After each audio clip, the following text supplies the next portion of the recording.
শনিবার চাঁদপুর সফরে যাচ্ছেন প্রধানমন্ত্রী ও বিএনপি চেয়ারম্যান তারেক রহমান।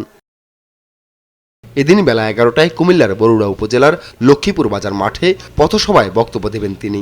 নেওয়া হয়েছে সব ধরনের প্রস্তুতি। নেতাকর্মীদের মাঝে বিরাজ করছে উৎসব আমেজ। মাঠ প্রস্তুত আছে।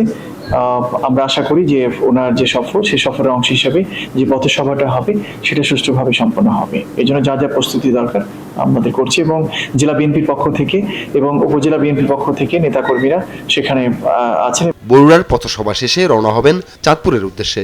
দলীয় ও সরকার প্রধানকে বরণ করে নিতে উৎসুক হয়ে আছেন নেতাকর্মী ও স্থানীয়রা।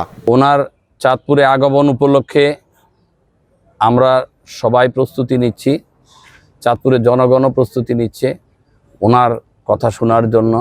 দুপুরে খোর্দখাল ও বিশ্বখাল পুনর্খনন কার্যক্রমের উদ্বোধন করবেন প্রধানমন্ত্রী। পরে চাঁদপুর সরকারি কলেজ মাঠে ফ্যামিলি কার্ড বিতরণ অনুষ্ঠানে যোগ দেবেন। সেখানে রাজরাজেশ্বর ইউনিয়নের একটি ওয়ার্ডে ৩৭০ জনকে ফ্যামিলি কার্ড প্রদান ও চাঁদপুর থেকে একযোগে ২২ জেলার ফ্যামিলি কার্ড বিতরণের উদ্বোধন করবেন প্রধানমন্ত্রী। শেষ হয়েছে সব প্রস্তুতি, নেওয়া হয়েছে পর্যাপ্ত নিরাপত্তা ব্যবস্থা। শেষে চাঁদপুর ক্লাবে জেলা বিএনপির সাংগঠনিক সভায় অংশ নেবেন প্রধানমন্ত্রী।